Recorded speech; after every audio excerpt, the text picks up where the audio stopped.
This podcast contains adults using adult language. You have been warned.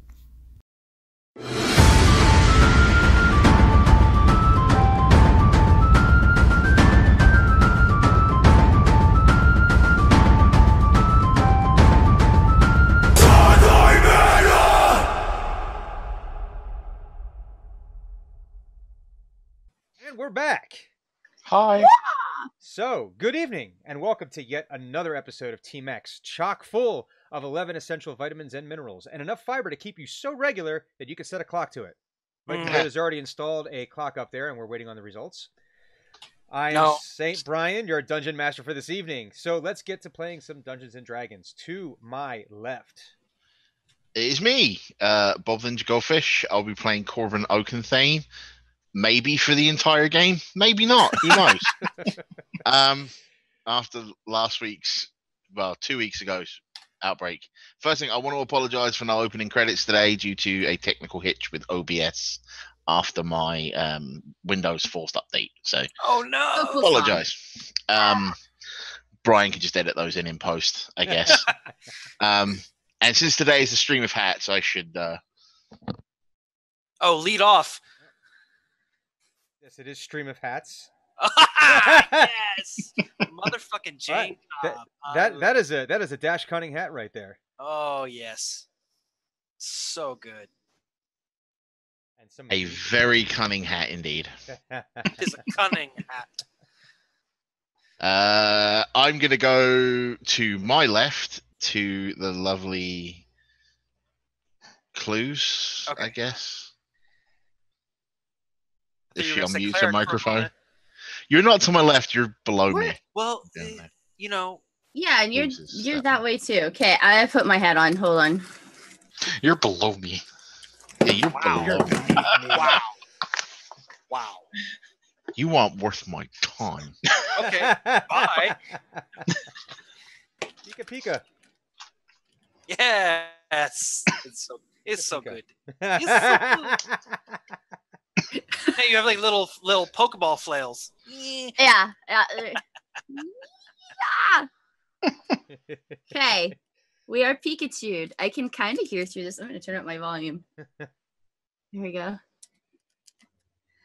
Okay, join my Gem Weaver, Tinker Gnome. Okay, we're going to go to Sanook. He's that way. Hi. I guess it's my turn to put a hat on. Yeah, I guess. Yes. What's the hat? Headset. Oh, it's like a pontiff hat. It's the I don't know if they even make them anymore. Hold on, let me try this. Yeah, it's all about removing the headphones and stuff and going around it. All right, there we go. Nice. It's an abominable snowman. I'm glad you didn't go kazoo. Right there. That's excellent. That's so good. Abominable snowman hat from the. You're clearly the Arctic Pontiff. Our Arctic Pontiff. Yeah, you're Arctic Pontiff. This is amazing. Pope of the North. Pope of the North. I just have this whole scenes from Game of Thrones playing in my head now instead of King of the North. It's the Pope of the North. But I am Viking Goat, and I'll be playing Thunic Gentle Trunk, Nature Cleric guy. He's nice. Everyone, they're your friend. And now, to my right, which is one of these directions. It's time for hat. Can we just remind everyone that this is like the middle of summer, and we're probably going to be really warm. Also, I'm in Florida. There we go. Now you can guys see the name. There we are. So Ravenclaw. You're blind. Yeah. Blind cleric. Everybody. For podcast listeners, he put it over his eyes so that you guys can actually read the name. Blind cleric playing Hugon Valander, human fighter. All right. And Quick, everyone start making faces at him. Well, it's not like I care anyway. It's not as if like you guys can. It's a dark and stormy night. It was a dark and stormy night in Baldur's Gate. No, wait, that's a different game. She walked through the door with legs up to her hips and from her hips down to the floor. Thank you for stating the obvious. came in with long legs and a long list of problems. Anywho, so getting back to the actual Team X game, that's a whole other. That's the Faerun by Torchlight. That's a whole other, which I'm sure we'll revisit at some point in the future. But yeah, because someone couldn't close the case. Shut up. Hey now. So Torture has always worked for me in the past. for those listening or watching at home, I would say let's put an over/under on who's the first one to take their hat off due to overheating issues. Anywho, Nope. Staying on the whole time. Not gonna happen. When we last left our heroes in Pinedale, there had been a yet another attack during the course of a conclave with the Emerald Enclave, with the representatives from the Academy Ren Subtilia and with the Council, which was meant to remove all living creatures, all sentient creatures out of the keep. But fortunately, Team X was able to evacuate everyone early enough. But this led to a couple of revelations. One was that one of these revelations was that it's possible once they found an arrow, a dark arrow, if you can imagine one. Imagine a dark arrow. But they found this arrow, and it looked like to be an anchor for a teleportation spell. And the wizards of the Academy Ren Subtilia said that they could run a location spell in order to locate the potential owner. Potentially locate the owner, but would have to wait till sundown. Another revelation was that Linan Swift was a foundling. That she was found as a teenager, or perhaps even a tween, as they might be called, wandering the woods around the outskirts of Pinedale, had been taken in and had no memory of her previous life. And the third revelation that we saw was Corbin Oakenthane had it up to here. even up to here, even. A Fearball-sized amount is a lot for a dwarf. Somewhere around here on Thunuk. Around Thunuk-sized amount of pissed. So, but it was just with everything that had happened. And that is where we had left things off. And I want to make sure for everybody out there that was not a rant directed at our dungeon master. Very important. It's role playing. Yes, this is what is commonly referred to as a role-playing game in which we inhabit characters. So, in that spirit, We will yell at each other. Yes, we do. in that spirit, let's play some Dungeons and Dragons. Pika. So this Okay, initial, no. Hold on. Drin clearly needs to become lightning aligned now. This working some lightning and shit. I don't know. I'll work on it. I'll workshop it. Okay. So would this be a case of where, because Corbin had initially had this confrontation out in the somewhere in the town square. No, it was. We were just outside the. We were just outside the town hall. Outside, I thought we were outside the bar. No, I'd come back towards the town yes, hall while right. you guys were doing all your investigating. So would this be a case of where the conversation would continue there, or would you want to take the conversation someplace else, or where? How does the group? It would probably have to pick up from where. Mm-hmm. So that's the plain and simple of it. I need to know if Cockwomble fuck Muppet Omin Tits down in Waterdeep knows that he is intentionally sending us here to aggravate whatever's going on, so that fucking innocent people are being threatened by our very presence. Because if we're dealing with a fucking town that is in the middle of the goddamn Chundlewood, that hasn't felt the need to defend itself for 30 fucking years, or however long it's been here, there is something incredibly coincidental about us showing up and all this shite kicking off.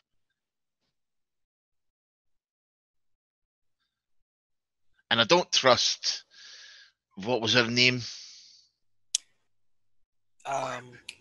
Linan Swift. You're Padawan's mother. Sorry. This is a serious conversation. I should. Don't trust her a fucking shite. Oh, that's right. There's no way a basic villager could kill one of these things in hand-to-hand combat on her own. I think we agreed on that. I was doing somewhat of a recap for people that didn't tune in last week. I apologize. I apologize. You were in the character voice. I can't see your. This is like when like a show breaks for commercial and you come back and they repeat the last 30 seconds that you just saw, which makes when you binge watch the show a little like, oh come on guys, I just saw it. What do we fucking know about this woman? This Linan Swift. She's a Right nice now, lady. just what I'm I've told you. literally asking. Okay, now we're Dren trying to that. figure. Okay, all right. Now I'm asking Dren that. Right. So let's see. Last time you told me that I just know that she came to us as a child, right? And that basically all I know is just her growing up here and that she came to us from the woods. Yeah. And she has no memory, right? Yeah, she has no memory prior. The story, she was a foundling in that she had been found in the outskirts of the Chondelwood, not the outskirts of the Chondelwood, the outskirts outside of Pinedale, wandering as a child. You know, it's always tough to figure out the age of a child, you know, without cutting them open and counting their rings. Easy killer. So it was guessed it was probably in the area of between like 10 and 12, that kind of age. And she just had zero memory of anything prior to that moment, or prior to being in the woods. The story being that, you know, she was perfectly, you know, she was able to speak English or common. It was, you know, there was nothing like, oh, we have to teach her how to behave in civilization. It wasn't like she like would like look at the soup and like, you know, try to put her face in the bowl and drink it. You know, she knew how. As with most things, it's just her memory, her history. Exactly. It was just like not cognitive issues. Yeah, exactly. Like the operating system was still there. It was just that all of like the files had been, all the document and picture files had been erased.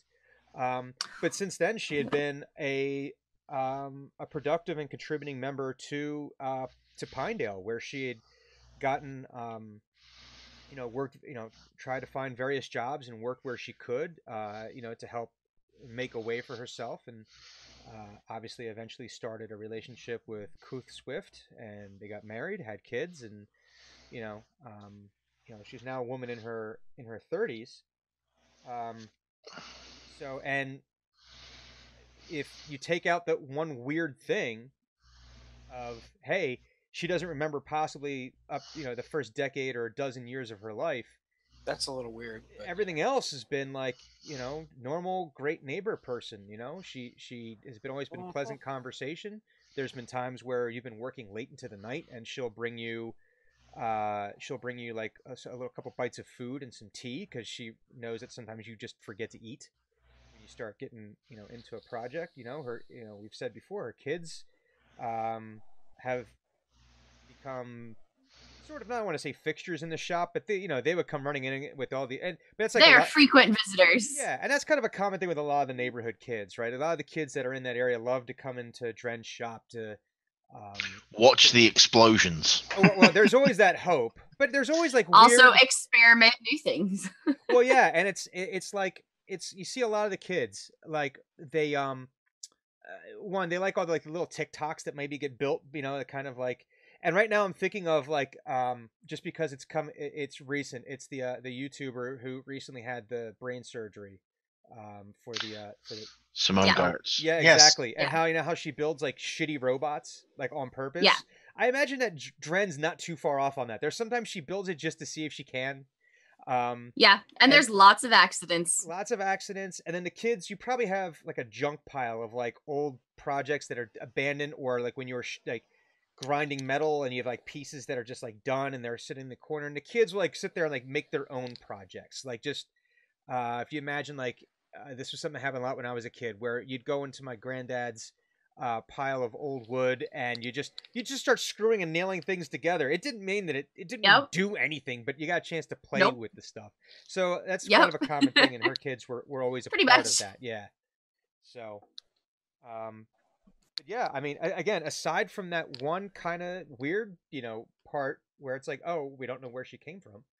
You seem to be forgetting the part where she could take on a mean lock in 1-to-1 combat. Well, prior to that, so we have these two bookends here. When she was found. Okay, fair enough. Okay, fair enough. There's about 20 years of normalcy, and then, oh yeah, by the way. Oh yes, by the way.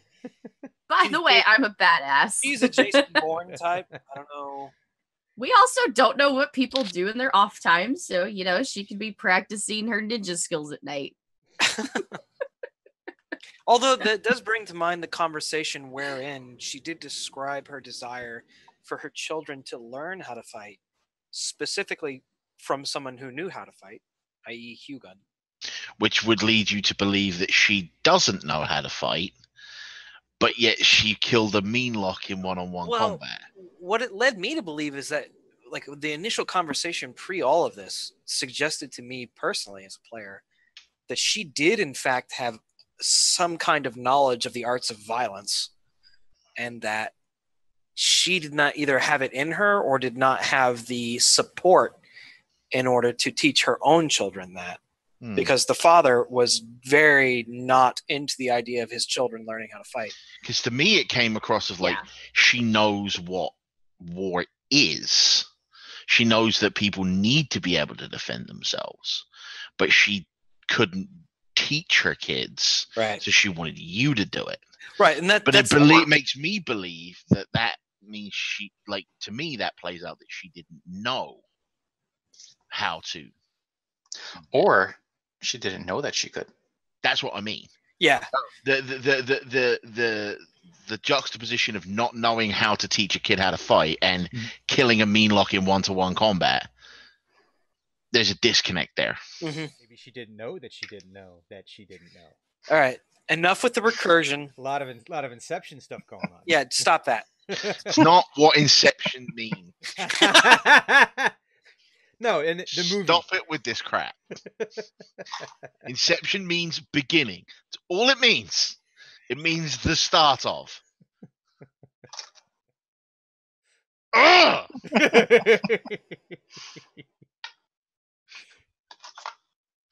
Right, where were we?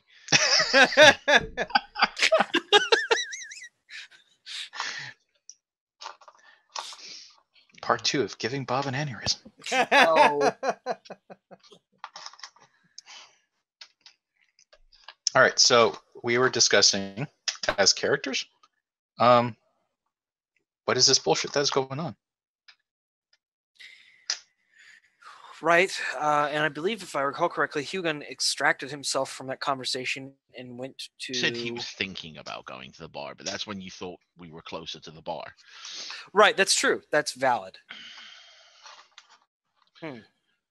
So I'll look at you. I'll look at 3 and I go. And if I'm quite frank, and please don't take offense at this, we've known each other for about a week. Which means these people, and he indicates the city, I've known for about 5 days. Since it took us about 2 days to get here. Right? More or less. So, as much as I'm annoyed that innocent people are dying, I don't really care about any of these people in a personal level, more on a general level. So we either need to find out how to make all this shite go away, and then travel to Waterdeep and have a word with Omin Face, or we just go.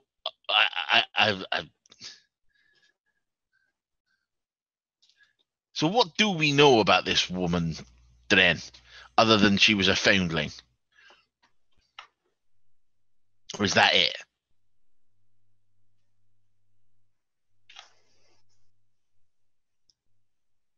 Well, I do. Besides that, we found her. I mean, do you want to know what she's done here in town, in the city? What kind of things does she like? What kind of activities does she get up to? Does she like archery, or does she knit, or does she have a particular fascination with incredibly sharp pieces of metal? B, do I know her daily habits? So you would know like the normal, like family stuff that you would see, where if you see her like walking to market, you know, this is obviously an age before refrigeration. Yeah. So there's a lot of, you know, getting your. Not if Dren has her way. Listen. Not yet. There's Dren wants ice cream in her life. There's things that are in the works. There's experiments. There's possibilities out there. There's ice spells. But yeah. So there's a lot of like the normal like day to day, you know, getting the kids off to do the things that they need to do.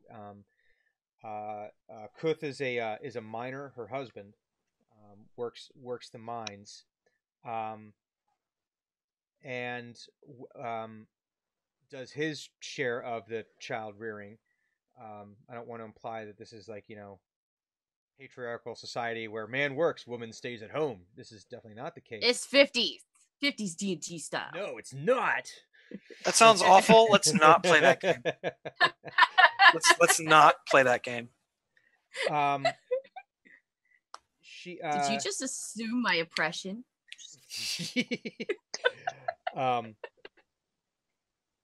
So she does work she helps out at the local shop where they sell crates and barrels.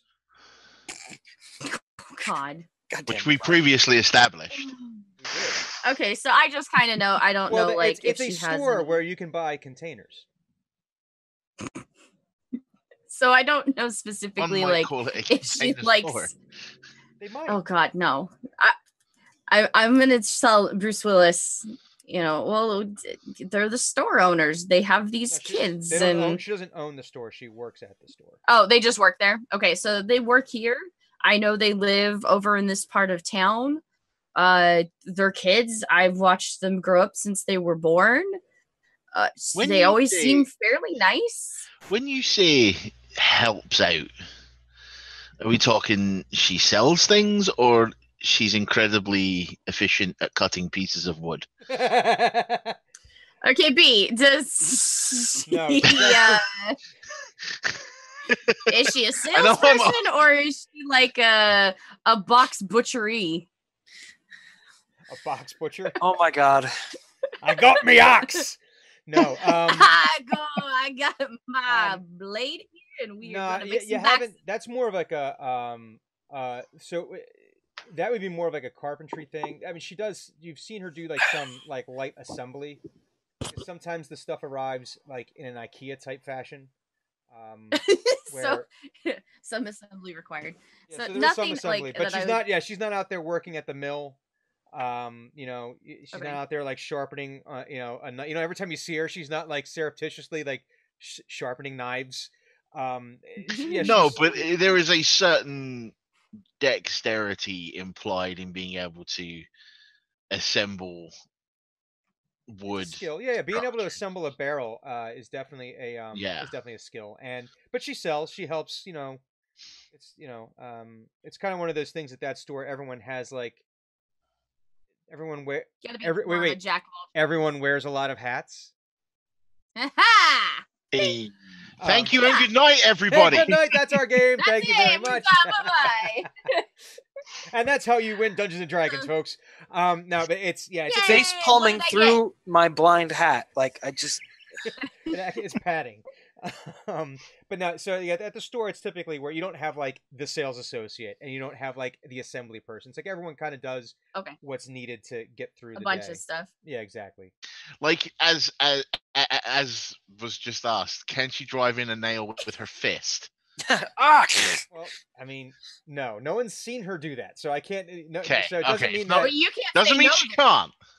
Just means nobody's seen it. Okay, so I'll let him know. I'll let my dwarf friend know. no, I mean, nothing out of the ordinary that you wouldn't see a normal store shopkeep person be doing besides selling some assembly, some. Right. So we agree that this doesn't add up, right? No, from what I mean, if she can take on one of those and points to her shield by herself while being like in the process of kidnapped, that doesn't seem. No, we're missing something. But then again, I'm not up her butt every day, so. Well, I hope. I mean, I got the height. I'd hope not, because I smelled you when you came out as a kid, and that was bad. So... I mean, there could be times where she would run into her in the butt. Anyway, yeah. The point being, we agree that these things don't add up. So let's get some brainstorming going as to how we can fix it. Why don't we just go ask plans? Because we have to know what we're gonna ask. Dren's not that cunning. That's why I'm explaining it to Dren. I mean, literally, I think my persuasion is -1, so yes, I'm like. But you said why not just go? And Corbin in character said, I know. I'm wondering if Dren's like one of those. So if you think of like kids, right? You tell them to sit still, they cannot do it. But so so you have to give them something that they think is important, right? Where it's like, hey, listen, I need you to go into this jar and make sure all the nails are pointing in the correct direction. Oh yeah. So I think and it's important because then when I draw the nails out, that means they're ready to go, and it's got to be goal-orientated learning for Dren. Exactly. Yes. Dren definitely has a bit of like that OCD as well, where it's like, if you give me something like that, it's going to be that I can focus on. So, Thunuk, ideas? Player speak.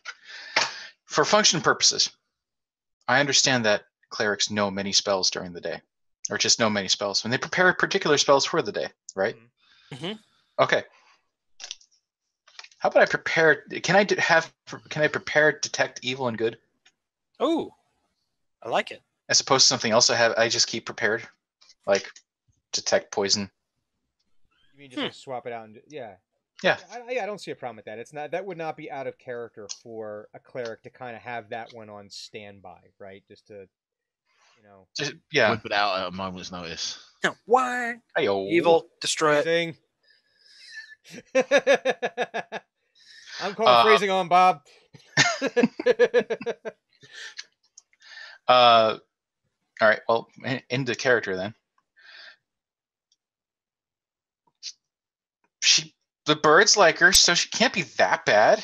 I mean, I have this thing I learned. I can detect whether she's good or not. The gods will tell me if she's a nice person. So we can go talk to her, and I can find out.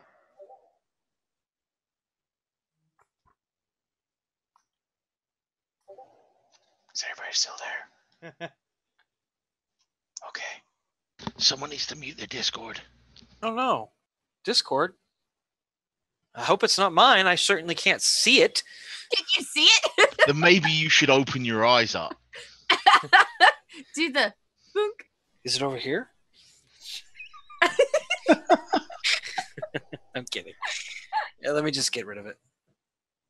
I'm sure. Well, hang on. I actually have to fucking see.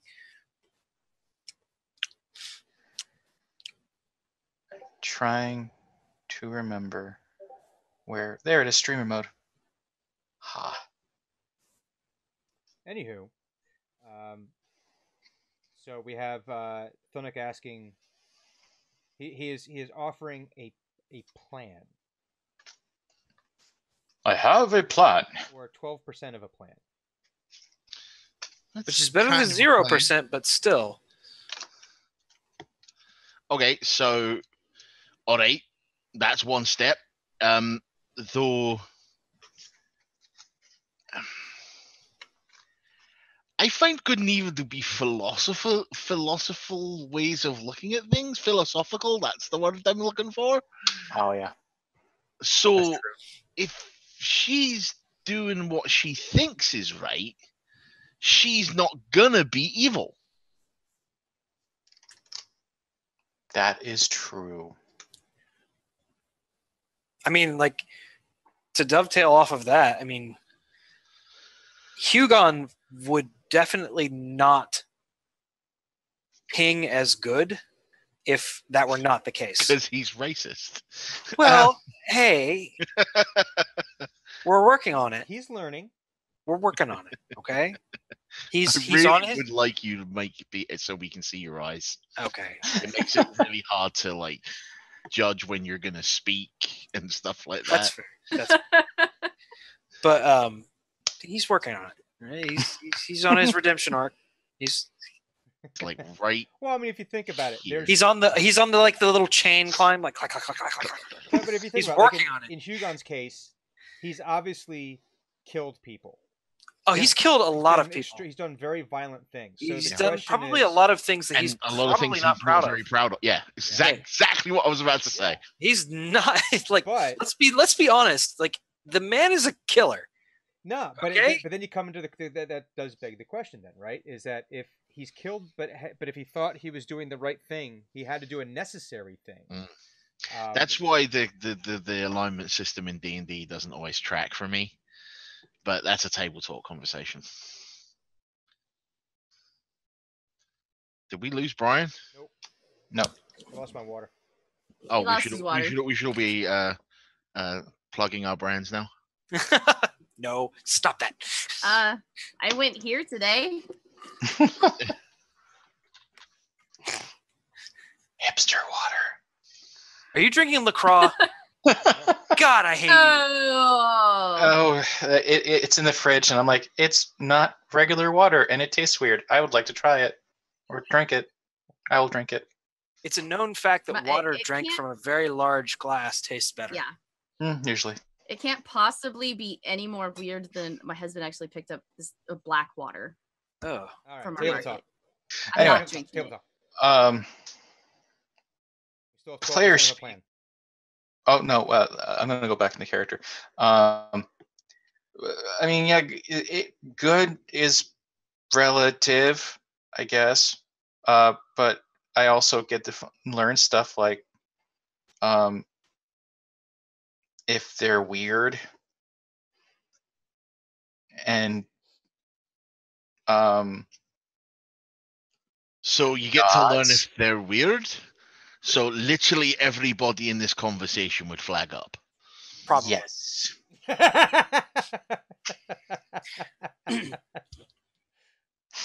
No, you may be good, but you're very weird, Dren.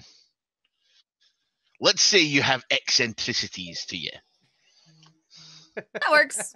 Eccentricities.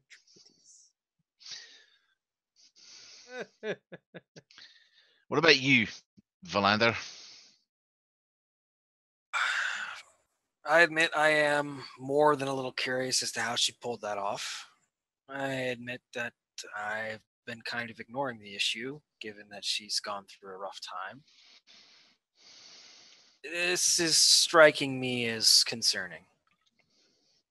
I have seen people like that, wherein they find somewhere in themselves the ability to do great or terrible things, and in her case, it seems on its surface level to be a matter of a survival instinct.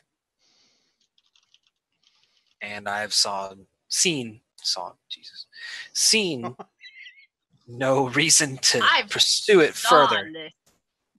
According to her daughter, she's been quiet, very withdrawn, and reserved. It's entirely possible that she may have aspects of her character that she has no control over, no memory. Like I said, I've seen people like that. Recruits who on the surface seem rather weak, and then somewhere from deep inside they pull out the vicious killer act. It's not impossible that isn't the case with her. Particularly, what did you call her? A foundling? Somebody who survived in the woods? Is that what I understand? Dren said she was found. Found. Yeah. Like, who found her? She came into town. Like she just She wandered came to us. into town. Yeah, she wandered and she was. So she's feral. Like lost. She wasn't feral as so much she was confused. Like if you basically wipe your memory slate and you appear in a new place, right? That's it. Where does she live? Confused. Yeah, that's. We're going with my tactic. Where does she live? Okay, I'll lead them to. Wait, is this like well no, we just had the fight, so I'm assuming that there's not going to be like they're not going to work, like they'll be at home. Yeah. Where was she last seen? With Thanuk, right? On top of the roof. Corbin doesn't know that. Yeah. Well, I'm just asking for player. Player-wise, that is where she was last seen. But you're the only one who knows that. But I'm the only one who knows that. Yeah. For Dren, it'd be like, well, when we saw her, when we got her out of the, when we sent her back, and that would have been Hugon that took her back to. Right. That was last night, though. That was last night. Yeah. I mean, I haven't seen her for days, or however long it's been since we've had this nonsense. Yeah, whenever that happened. It was, it was like yesterday. Was it yesterday? Okay. I thought 12 hours like ago. A day in between. But yeah, whatever. This is the morning after the night before. Okay. Well, the afternoon Yeah, after so the are night they, like- before. This is the afternoon after the morning after the night before. That okay. So Because Dickens was paid by the word. as far as I know, Hugon was last to see her setting her up, so I don't know if she said anything, but I'm assuming she went to her kids. Right, well. It sounds like someone needs to at least talk to this young lass. Oh, I did this morning. Like I said. Sorry. Oh. Sorry, what? Well, yeah, she was taking care of the birds. Like I said, the birds like her. Okay, what did you say? And what did she say? She seemed to be troubled, so I just sort of said, if you want to talk, I can talk, but sometimes you don't want to talk. No, she was very sad, so she took care of the birds. Well, I think we have to talk. It is always good to talk. It's healthy. With her. Yeah, that's what I mean, yeah. And not take her saying she doesn't want to talk as a, what are you... Oh, pull the bandit off. Yeah, I got you. Right, yeah, right. So... Narrator. He didn't. He did not get it. He did not, in fact, understand. He was the Arctic Pontiff, after all. Where is my weasel?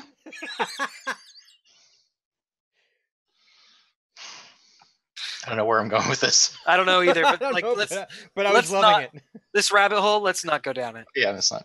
No, let's Not now, but Not we're now. going to. Maybe. So, like I said, let's go talk to her. no.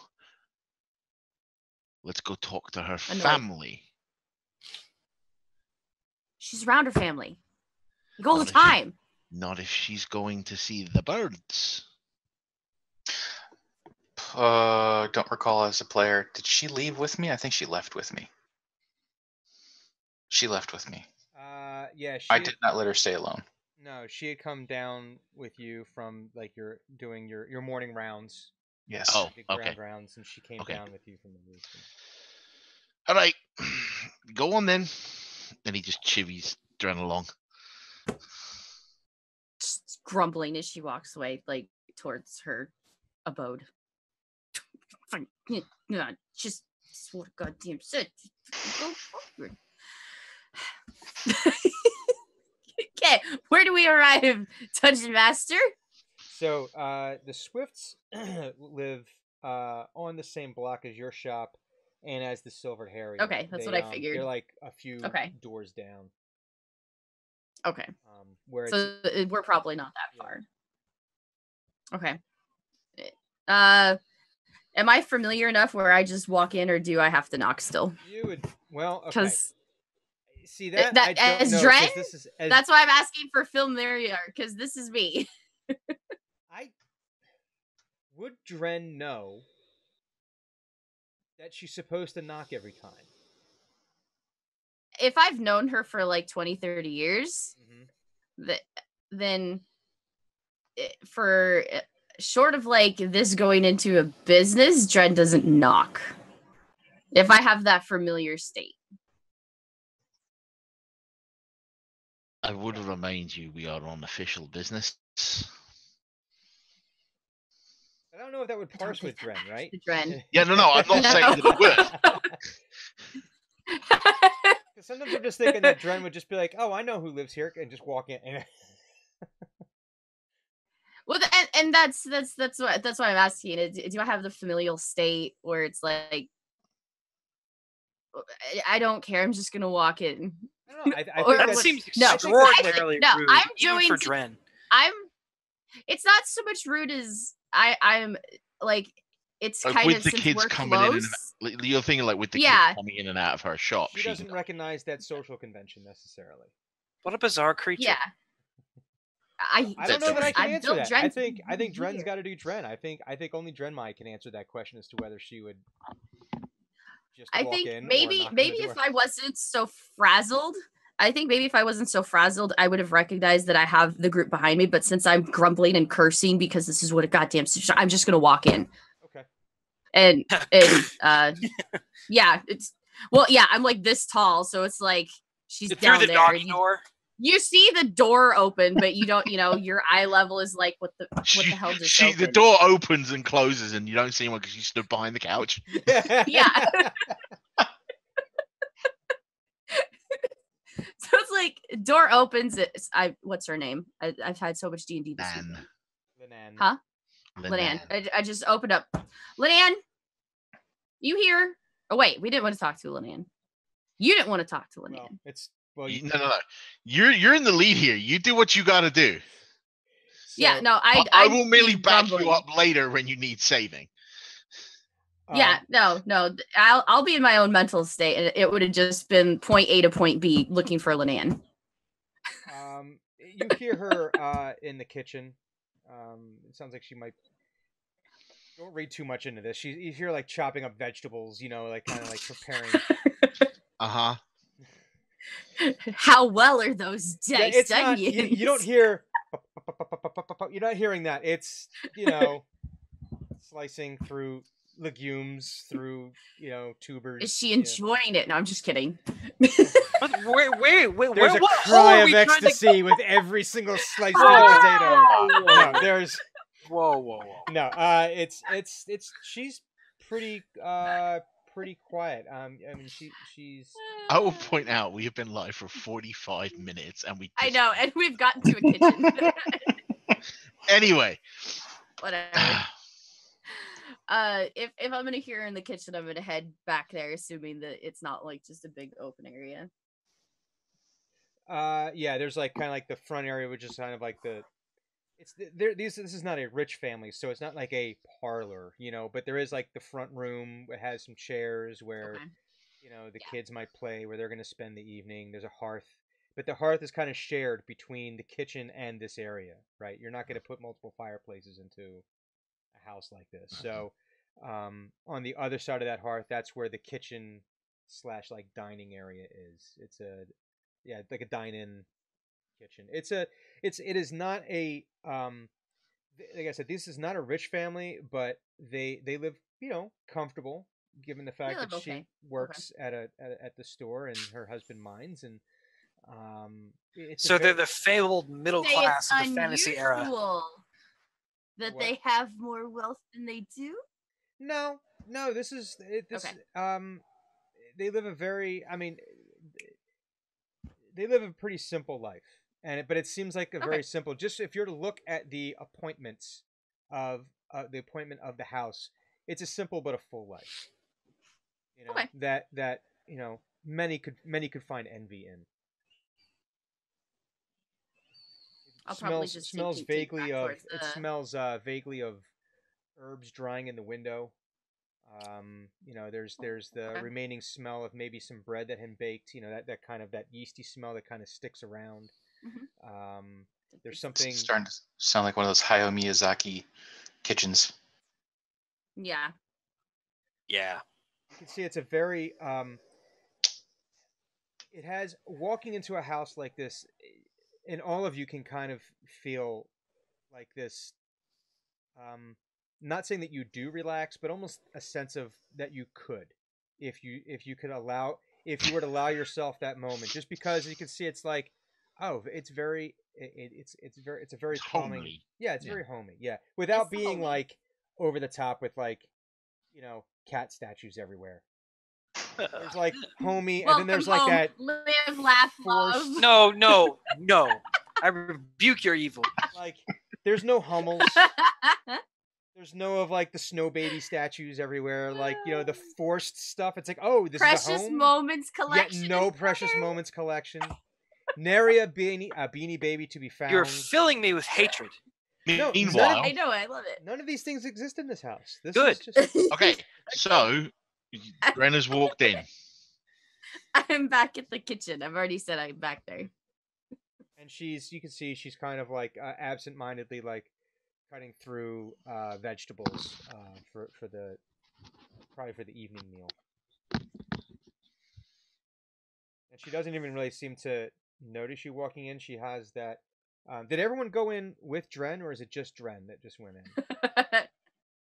Sonic usually waits for everyone else to go through, otherwise he might accidentally block the door. Okay. But I mean, so whatever the marching order is, that I'm not asking the marching order because we're not about to roll initiative. But I think in this case, Hugon would wait outside. Okay. Because I kind of want to talk to, well, player-wise and Hugon-wise, wants to talk to the husband. Okay. So, but Corbin, do you go in with Dren? I stepped just inside. Just inside. Okay. And then Thunuk, you follow him in? It doesn't sound like there's going to be that much space in there, so Thunuk is probably going to just sort of stick his head to the door like that. So like this massive head and shoulders come in, and that's almost like, you know, like one of those Dutch doors, except like only the top. If you ever seen a Dutch door open and it, like there's a freaking Great Dane who's just standing there, it's like, yeah, I could walk over this, but he takes up most of the door while he's at it. So Corbin, you can kind of see into the kitchen where she's chopping at the counter, and you would say that the best way to describe the look on her face is kind of like that of the 1,000-yard stare, where it's someone who's been through a trauma and just kind of having that difficulty processing it. So she doesn't really react to Dren to you walking into the kitchen. Okay. All likely then. Is there like a bowl of fruit or something on the in the front room, or is there just like? No, pretty much all the food would be kept in the kitchen. All right, because that's how you get ants. I have an idea, but I don't know if Dren's gonna let me go through with it. Okay. I want to pull an apple out of my pack. Oh, I see where you're going. I know what you're doing. I'm going to be very focused, so I'm not paying attention to you. That's what I'm saying. Yeah. Like, but I'm just going to hold the apple in my hand. Okay.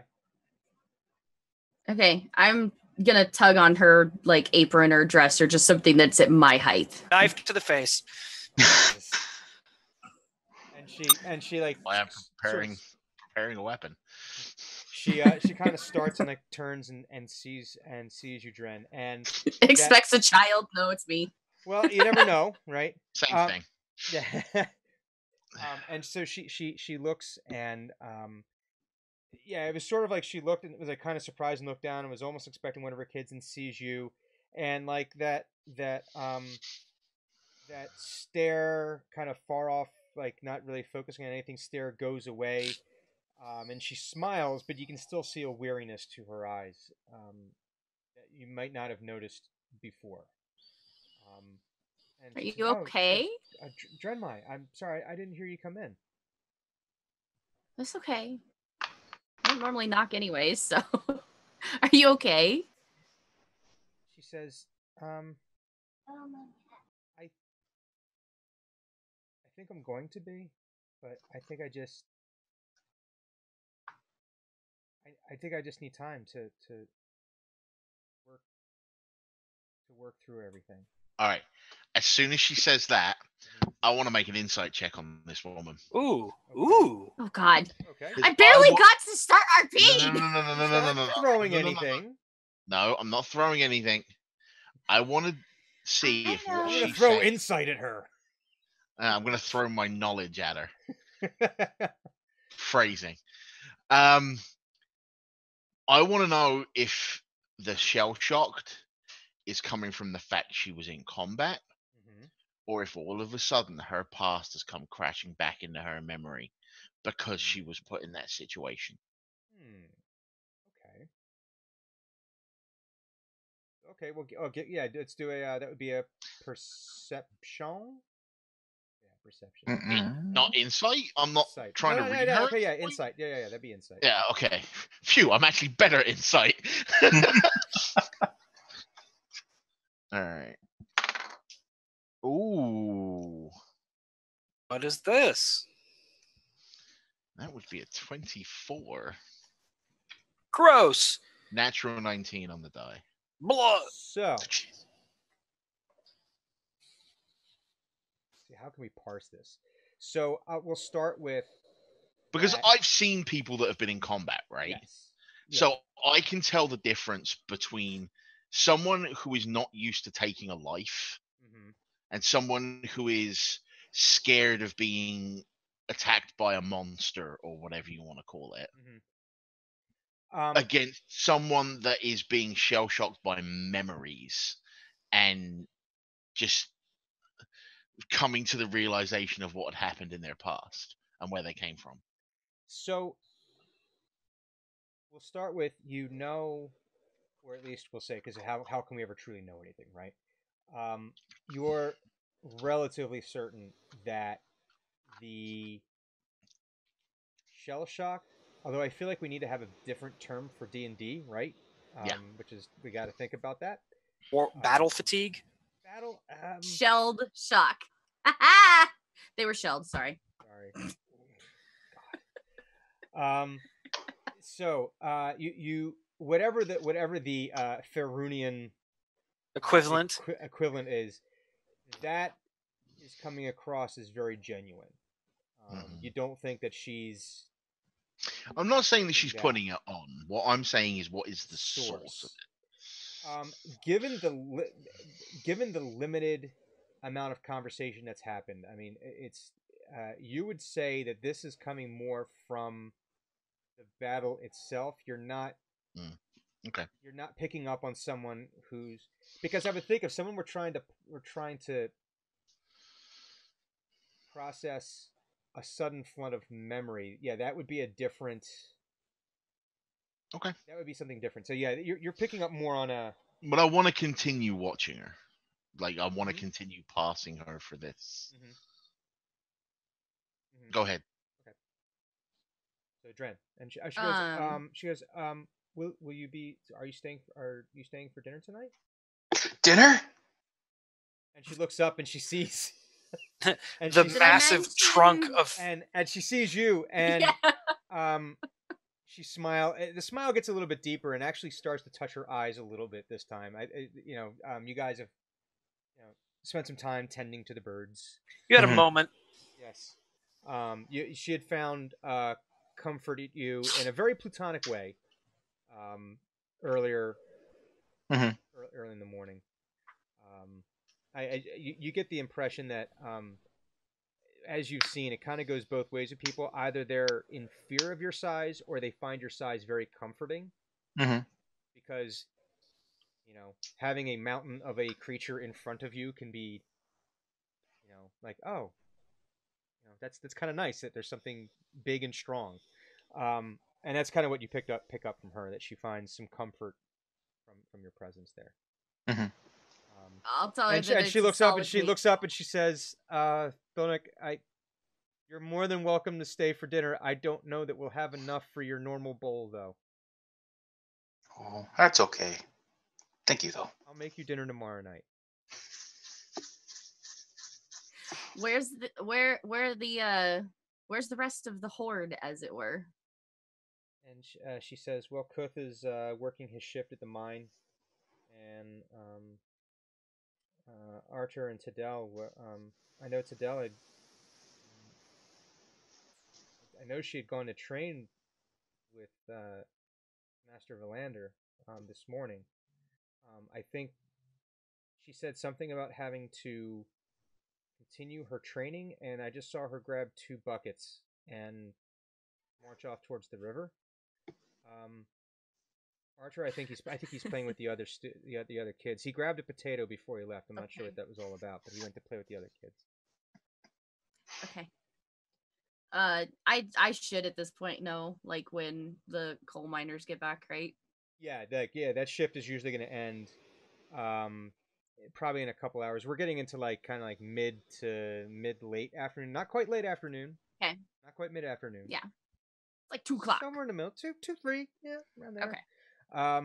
So yeah, they have a couple more hours. Usually they're going to be back in time. There's a bell that tolls at the end of every shift as the miners look at Hugon and be like, what did you make her go do?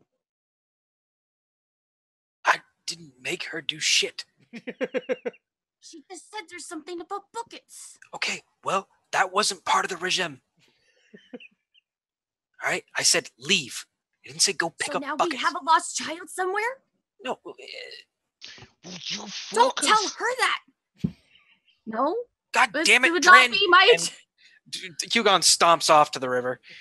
Okay. Okay. We're going to come back to that. So continuing with this, though. Yeah, well, you would be right there also if we're coming back towards it, so I assume that you would be thinking something while I'm yelling at you going about Tadell. I feel like that sort of yell whisper. Yeah, the Jack Bauer yell whisper. Mm-hmm. Clenched teeth and all. Yeah, it's more like, no, you're yelling at the kid, but you can't yell at the kid because you're in a public place, so it's that, please sit down!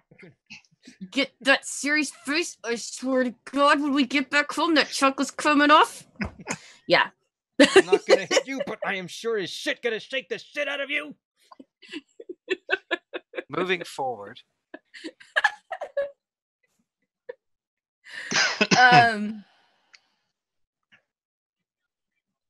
Well, I've completely, I didn't know what even to ask. I'm probably still frazzled from trying to put together. I would probably just look at Bruce Willis. The person who didn't want to plan what to ask doesn't know what to ask. I know. Are you surprised? I'm totally surprised. I'm completely surprised. Yeah, me too. I've got to keep with my character, so no, it's great. I love it. We're not knocking. No, this is perfect. We're just completely in shock. This is so Dren, where it's like, all right. Look at my surprised face. I got this far. I'm literally just gonna look at you and go, and indicate towards, keep going. I'd probably go saddle up on whatever chair or something then, so I'm at least up-ish. Give me a dexterity check. Oh my God. Okay. Because these are high stools, right? That are yeah. I know. I think she'd be used to them by now. This is where we cut to the in memory of Drenma. Death by stool. Arms of the angel. No, thank you. Rip. That's a 21. Okay, I'm used to it. Good. I was rolling so well yesterday. I was really scared I was gonna roll like shit today. I'm gonna clamber up on the chair without. She was too. It's not a lie.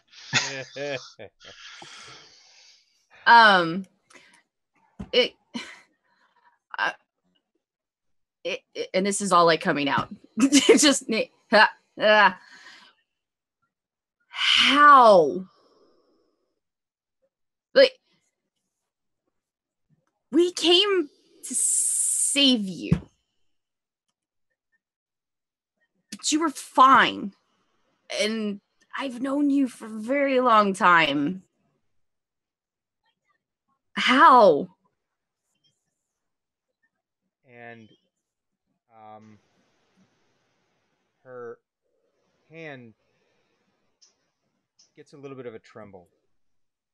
And she puts the knife down and she folds her hands, and you can see she's like trying to conceal like a little tremor in her hand.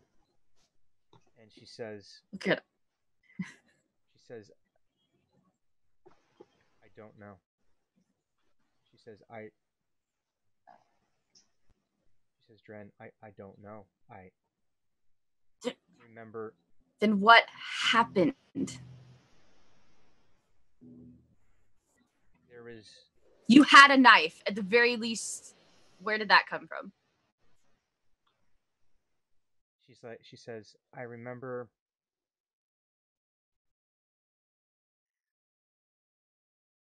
I remember starting to move. I remember leaving the house. I was trying to get to the keep. I remember those things grabbed me.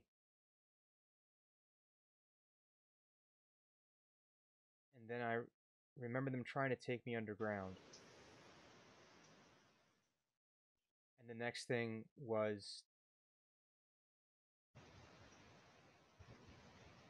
I think it was I remember Corbin finding Bruce me Willis. directing, or yeah, I'm sorry, yeah, I remember Bruce Willis Got him. leading me towards the. I remember him finding me, and it was dark. And I remember Hugon walking me to the entrance. It was, but I can't remember. So it stopped for you. What? Because there was a chunk of time that you were gone. I know. I can't seem to remember. That's what I'm asking. So it stopped for you. And there's a blank spot. Yeah. What happened to the knife? I don't remember when we were in there asking in player. She had probably kept it with her. I mean, okay. I want to ask her. Okay. I want to ask her. Do you still have that knife? And she stops and she takes a deep breath. She walks over to one of the drawers and takes the drawer out and reaches like in the back of that little section, and she pulls out it looks like a knife wrapped in a cloth. Okay. And she like puts it on the table and almost like pushes it away from her, like she's like wants it further away from her. And I'm not getting off this chair because I'm gonna fall because I'm gonna fail my save. Somebody else is gonna have to go get that knife.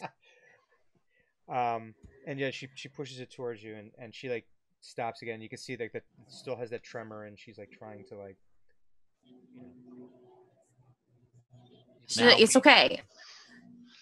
Would now be a good time, Clues? What, to throw an apple at the poor woman? Don't you fucking throw an apple at her. Okay. I'd rather investigate the knife. But I'm not getting off this chair because I know once I do, I'm going to throw a 1. So if you want to go investigate. Oh, don't meta this. There's nothing. You're going to die from falling off a stool.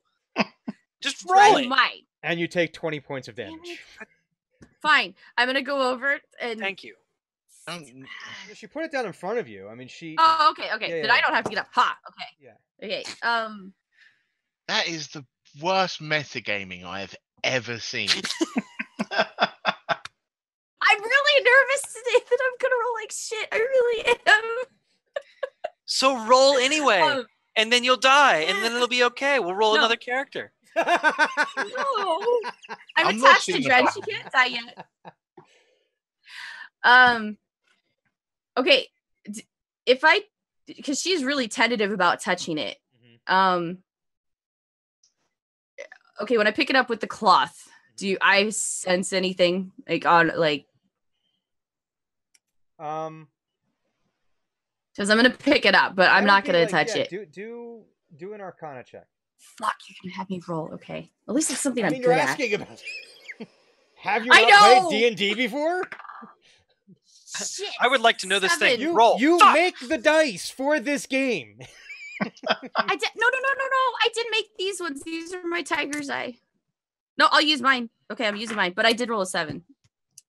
Yeah. You pick up that the knife through there does have some kind of property on there. Nothing. It's not imbued with. You're not picking up like a super magical charge off of that. Okay, so I'm not gonna die if I touch it. No, you're not picking up. You're not picking up on anything malign. It's more that you think that if you were to wield that knife, it might. Wield her. No. That's what we call malign. Yeah, and we're not detecting that. Now, more like if you were to wield that in combat, that you might find it might be easier to strike true. Oh, okay. I want to unwrap it then. I'm not. I don't think I would have quite the history. But maybe since I've tinkered with a lot of shit, I want to unwrap it. And is there anything that I see that I might know about this, either with the metal or any markings on it, or source of metal, that kind of stuff? So you unwrap this knife, and you can see it still has like the Meanlock blood like encrusted on it. Like, dried. Yeah. Well, actually, I wouldn't be grossed out about it. Never mind. Well, at this stage, you might, because you only like it when it's fresh. This is like, the milk is fine when it's fresh. After a while, it gets a little dodgy. So this is it's still caked on there. So from what you can see, and again, we're gonna have to find a word for this because it's the Ferunian equivalent of Damascus steel. Nice. So it's got that water. It's been a folded. Yeah, sort of. It has the marbling on the blade. Yeah. Okay. Have you ever seen Damascus steel before? It looks like it has. Oh yeah. Yeah. I own some knives of it. They're pretty. Oh yeah, they're very. So it's a well-made knife. And the handle is like a bone handle. But there's nothing really that would stand out about this knife. I mean, it's a quality knife. I mean, just from the construction itself, it's a quality knife. It's not like, but you wouldn't be. There's nothing on this that would indicate, oh, this was made by a certain level bladesmith that was really, or an extraordinarily expensive blade. Yeah. I'm gonna look at it and be like, I'll look at her. Where did you get this? She says,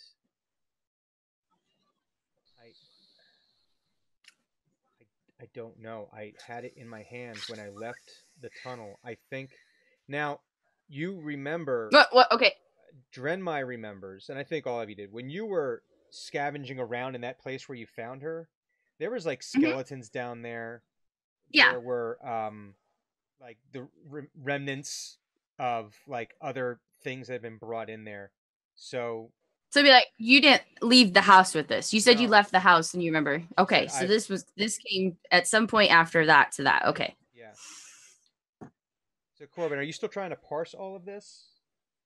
Do another perception check or insight check, actually, since we're looking for the insights. Not quite. Damn it! I got excited. Other way. It is a dirty 20, though. A dirty 20. It's got some stank. There's a stank on the 20. It's a 20 with some stank on it. I like it. Yeah. Roll. So you are not picking up on any deception whatsoever. Only because she doesn't know she's lying. Well, can I? Well, no. I mean, when the dungeon master has to stop to think about how he's phrasing something, the player is right. You're assuming that she's lying, but she's saying she left the house without it, and she left the tunnel with it, and she doesn't know where that came from. So you're not picking up on any level of detection or deception So from her. I'm playing with this apple, and when she says she doesn't know, do you mind if I say something, Dren? I just wanna do one quick check. Then I want to do an Arcana check, or I guess it would be Arcana check to see. Do I sense that anything, like if she's been spelled? Essentially, I want to see if there's any remnants of magic that's been done to her. That would, for me, would explain why she had the blackout moment and why she doesn't remember. Okay. That's better. This is 23.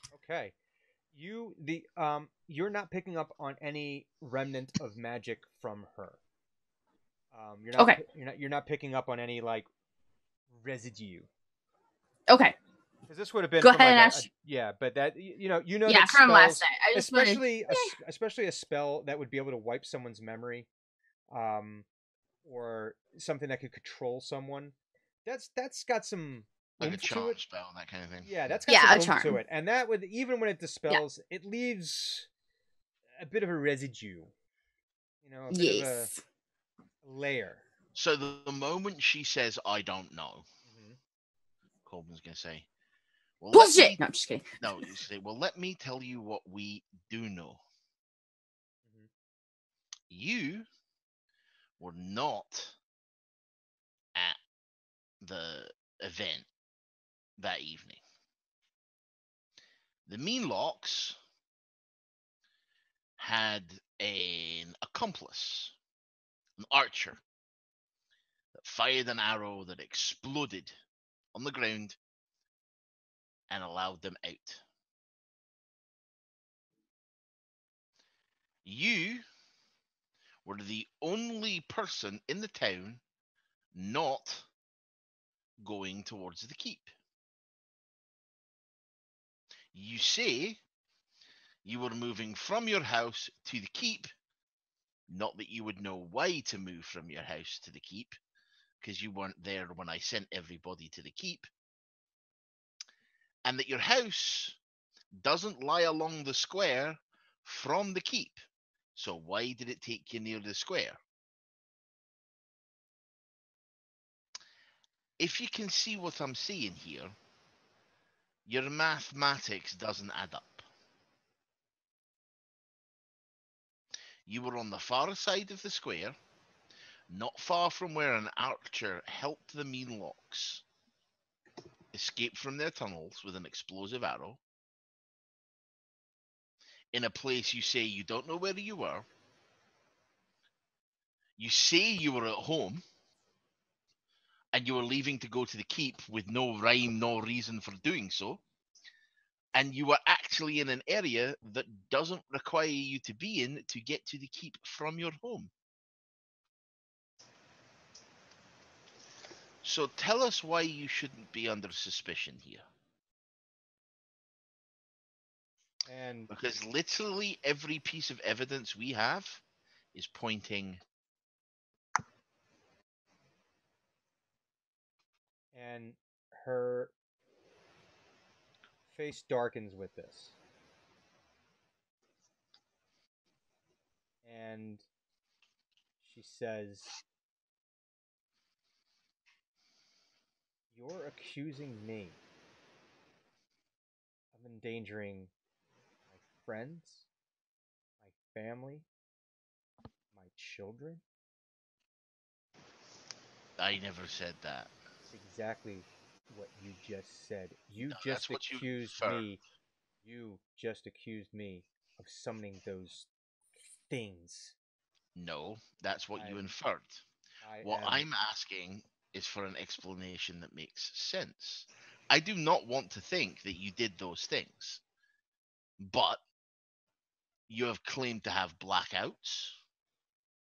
You have claimed to have things that you don't know, and this isn't the first time, is it? You have a whole 11, 12 years of your life you don't remember. Now, I am perfectly willing to understand that you were ensorcelled, or maybe you misremembered not being whatever. I'm even willing to understand that there's a split fucking personality in your brain. We just need to know.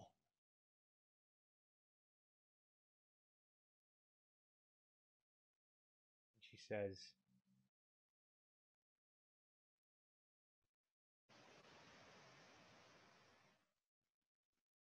I don't know what you want me to say.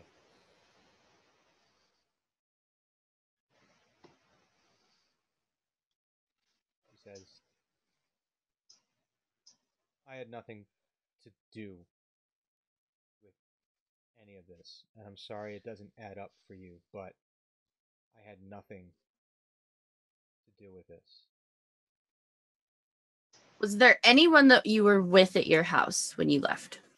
Or did anyone visit you? She says, no, I was just cleaning things up. I was going to be on my way to the... Then why did you go to the keep? Because I was just... Why did you feel compelled to go?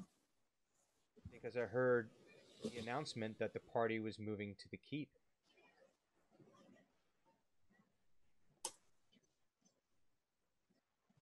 You're muted, Bob. He's not speaking. I thought I saw him speak. Oh well.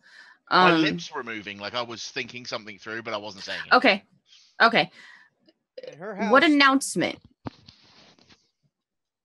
Well, if you remember that. I mean, if you remember. Yeah, is there some layout, or is she within earshot of all this shit that was going on? Because I don't know. You know, we don't have a map or anything. Oh, you have a map. Yeah. Cool. So, you made a map. Right there, in the upper corner, right there, that number 8.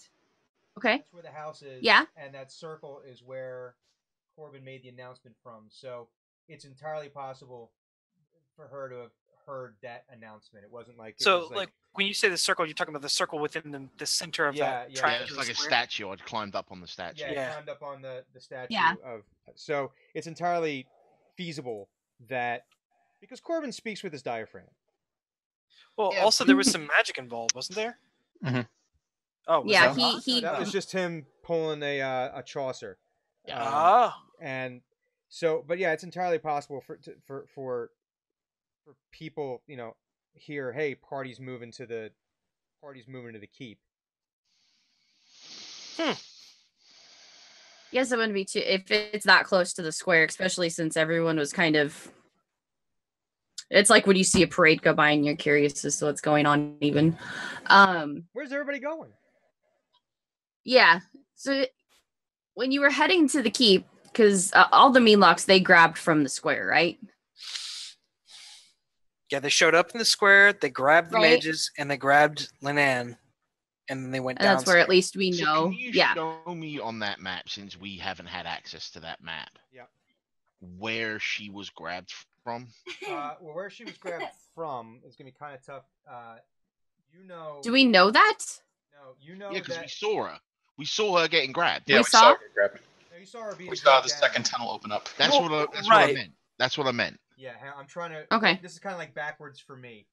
Well, can you just like draw it on the paper and then? No, I found the key. So this is where the one entrance had opened up, where with the arrow and the mages had gone down. Yeah. The second one was around there, like towards my shop. Yeah, exactly. And her place, you basically would have walked out and walked right into it. And so everything that we've been basing our theories on is absolutely false because we didn't. No, not at all, not at all. Because what you're saying is she was not at the square. Why? You know, you're asking the other part. The other part of the theory is that she didn't have to go through the square to get to the keep. It's what she would. So, okay. Well, no. Hold up the map. There's multiple ways. There's multiple ways where she could have gone to the keep. She would have gone around. You absolutely would have gone through the square because it's the most direct route. Yeah, but she or at least very close. Here, and there's lots of ways that she could have gotten. And her house is at 8. Yeah. She could have gone down the road and then made a right turn at the upper corner, and then hit. Yeah. She had no reason to travel that far south. But her house is right on that corner. Yeah. I thought you said 8. No. Her house is like way up top. Well, it's not that far. It's a couple buildings down. Use a pen. No pens. Her house. Can we get that map later? That's super cool. Yeah, she could have gone down the street and then gone up. No, that's the Silver Harrier. That's Dren. Yeah, she's literally like right behind. Yeah. So yeah, no. If you thought she wouldn't. She wouldn't have gone through. You have every right to be pissed. Here, though, she's got multiple ways to get to where she would want to go. Absolutely. Right. Okay. It would have been completely unnecessary for her to travel that far south to the square and then cut over the square. Yeah. Okay. Yeah, and but she would have absolutely heard if she's only one building back. Your line of reasoning is not flawed. Okay. Okay. So she definitely heard. So then. And there's the crate and barrel. I wonder. I'm gonna kind of look at her. I totally want that map because it's a cool map. Yes. It is cool. I want to look. I'd be like, okay, you left your house. You were headed to the keep.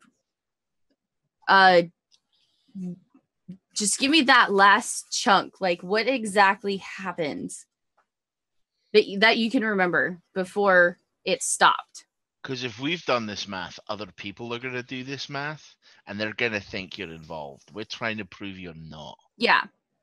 I love you. I love your kids. I really need to figure this out. And she says, I remember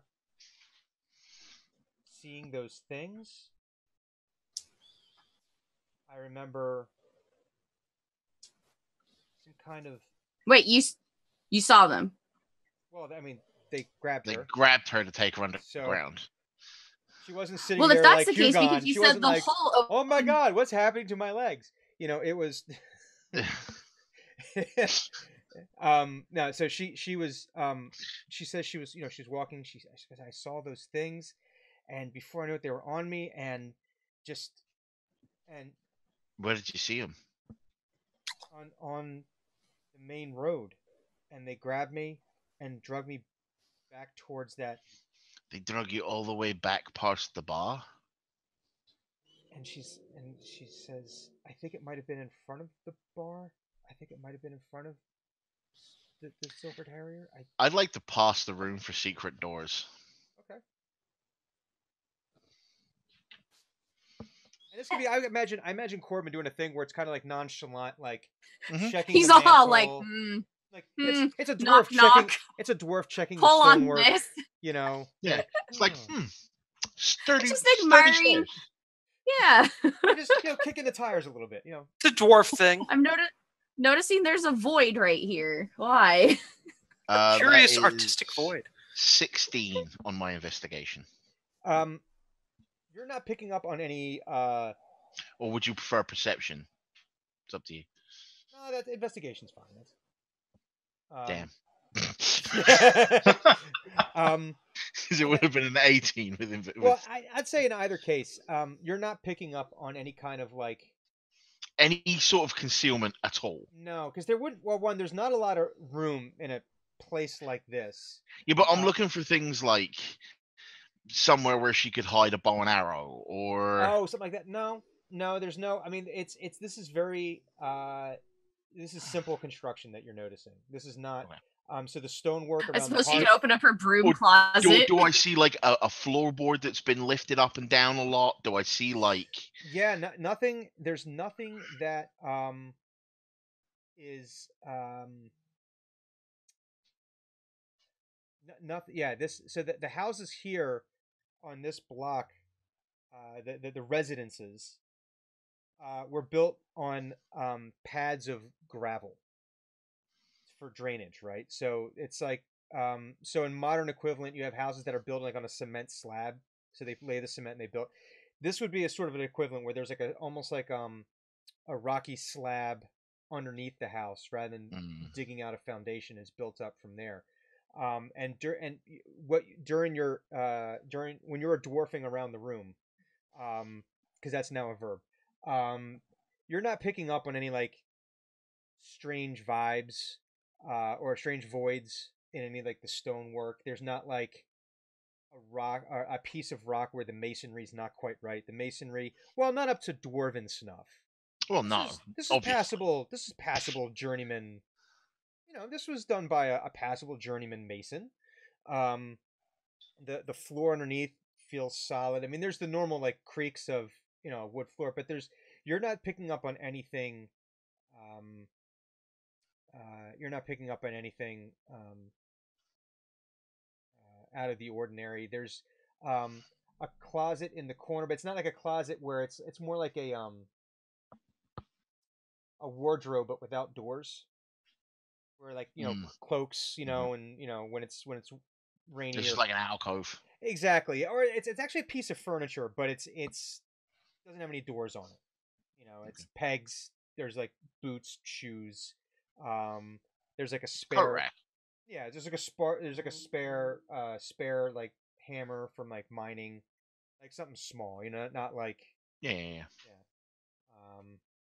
But yeah, so yeah, your investigation is not revealing anything that would indicate there's a hidden weapons cache, or even like a little, or even like a place just to like hide a bow.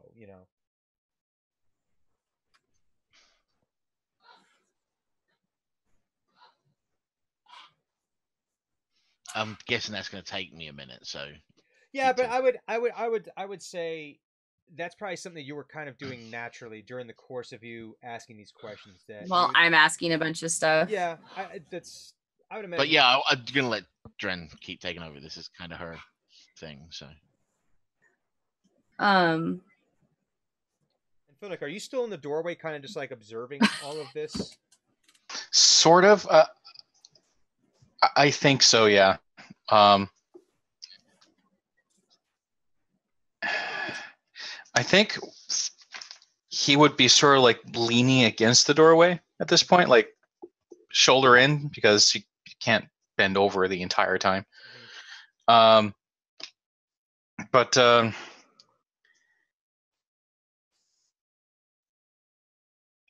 no one told him not to. So he's going to detect evil and good. Oh, okay. Just for grins. So you're going to go ahead and cast that. He suggested it. No one said it was a bad idea. So what the heck? Why not? Why not cast a spell? Yes. So this is a case of where when you cast this, you're going to know if there's an aberration, celestial, elemental, fey, fiend, or undead within 30 feet of you, as well as where the creature is located. How do you think, how would this reveal itself to Thunuk? Like, is it a case of where it's just like Spidey sense is tingling and you know what it is, or do you think this would manifest in a different way? I think it would manifest in his as a series of sounds and sights. Like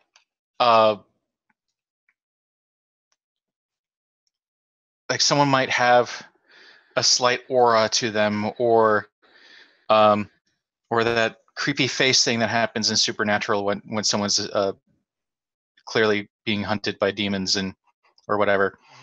They start seeing people doing that thing all over and over again. So if they're fiends or undeads, they might seem sort of like if they're undead, they might smell a little rotty, or if they're fiends, they might sort of have a brimstone or sulfur scent to them. Yeah, it would all be very sensual. Okay. I would much rather you have said that it appears as a big neon sign saying "she did it" with an arrow. Beep. Just saying. Beep. Yeah. Old school Looney Tunes shit. Yeah, exactly. Well, it would be more like let's give people halos around their head, like a crown of something. Where like, it says asshole if they're evil. If they're fey, it's a crown. It's a crown of like if they're a forest fey, it would be like leaves and stuff like that. Or if they're celestials, it would be stars and so on. 100% do not look at Hugon with that. Hugon is walking down to the Hugon river. Is, Why the fuck is it saying asshole above me? Well, Hugon's human, so that wouldn't trigger unless you were of like this other. Why is Hugon's entire body polymorphed to spell the word racist? Why is he a walking RAS? Wait, what? Damn it. Wait, R-A-T? He's become living word art. No, that's bad. So, yeah, you cast this spell, and you hear a faint. It's like faint wind chimes, and you smell the summer breeze, but it's really, really faint. It's like it's barely on the edge of your senses. And as you're looking in the room, you can see that there's like almost like this wreath of leaves that are like in full bloom, and it's coming from Linan, but Linan herself is not being illuminated by this. You're seeing almost like an after image, like inside her. Again, it's one of those things that if you try looking at it directly, it almost like disappears. Like, it's kind of like, you know how like when you get like those squigglies in your eyes. Yeah. You try to chase them down, they leave. Yeah. Yeah, and you try to look at it, and it's like it's not there. So it's along the same lines of where it's very, very much on the very edge of all of your senses. So it is triggering. But it's not. But again, it's not like Linan herself is triggering as celestial. Celestial. Mm-hmm. Huh. And not Fae. Not Fae. Which is what that description indicated to me. But that's the thing is that, and that's where you're looking at that is when you've done this in the past. Mm-hmm. That is what. Oh my God, she's Princess Mononoke. This is a problem. When you've done this, I immediately look for warthogs with worms coming out of them. Ew. No. So when you've done this in the past, that's how you've kind of been signaled that okay, Fae, right? Mm-hmm. Something. But in this case, while it has those indicators, you know that, but it is celestial. It is not actually Fae. It's kind of like I mean, because the spell tells you it tells you that, right? It's not like, so there's not like, oh, could it be one or the other? The spell tells you no, this is celestial, but the input you're getting is giving you kind of like a different kind of message about that. I'm trying to say this where I'm not making it overly confusing. You know it's celestial, but these are the symbols that has revealed to you. That are so so it's basically the flavor of celestial is somewhat fayish. That's what. More of a nature celestial. Yeah. Yeah. Okay. Sort of like a God, what's the name of that plane? Arborea? Like there's a specific plane of celestial, like the seven mounting heavens, and then there's also Elysium, and there's also a closely nature-aligned good plane, and that's where all the archons, like the Hound archons and the Lion archons and the Fox archons, come from, and it's very naturey. Huh. This is not a thing I'm aware of. I mean, the old edition, so it may not be true in this one. So Corbin's a worldly dwarf, Arborea, right? Yeah, Arborea. It's Arborea. So Corbin's a worldly dwarf, right? Mm-hmm. Yes. He's holistic. He's a studied dwarf.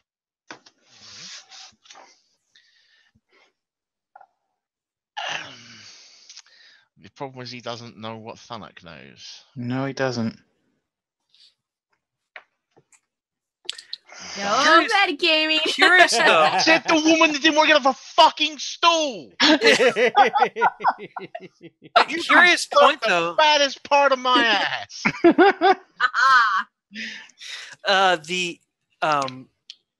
this is the first time you've cast this spell in game, and this is the first time you've encountered it with it. Oh, holy shit! This may not be normal. What would your reaction to that be? So, how do you cast it? Because it's verbal and somatic. Oh yeah, that's true too. Wait, how I forgot what how I delineated these things. Give me a second. But since he is a cleric, it would be somewhat prayer-like. And as he is praying, he is referencing. Come on, where did I put you? This is what I get for making spreadsheets for everything.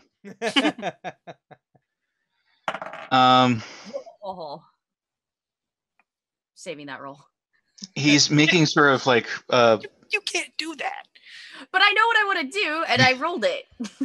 He's making sort of watery movements with his fingers, and he's you hear sort of mutterings about spring rain washing away, washing things away and revealing Earth's freshest layer. Yes, Earth's freshest layer. Revealing the true nature. Still. And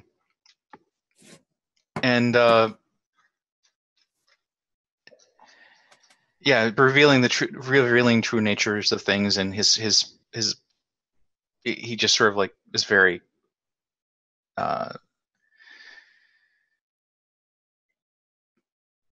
prayerful about it. I don't know what the right word for that is. That's okay. No, yeah, you're praying. We get you. Yeah. Okay. And he does have regular conversations with voices in his head, so this might this is true. This might actually cause him to be a little weirded out, because there's potentially someone else that has conversations with voices in their heads. Because they're glowy sort of divinity. Is that my correct assumption when it comes to celestial and D&D? That is divine. Okay. Yeah. We're talking angels and shit. Yay. In that case, Thunic is going to have a little reaction. He's going to say to Linan, do you also talk to gods sometimes when they talk to you? Because I have these friends that I talk to, and they're really nice, but I don't think I've ever met anyone who also looks like sort of. I didn't see this before, but you kind of have that glow. You sparkle. You sparkle. You pinged on the radar, ma'am. My god door went off. And she looks at it, she goes, no, I don't think I have any conversations like that. She seems like not quite sure what to make of that.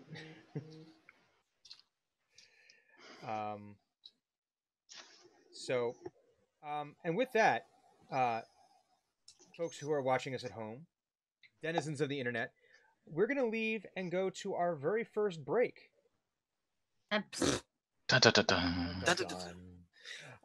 So we will be back in just about 5 minutes. We're all going to go make sure that our facilities are still functioning. We're going to rigorously take our hats them. off. We shall no, never. Rigorous testing process, and we will be back in about 5 minutes. All right. See you guys later. Pick up.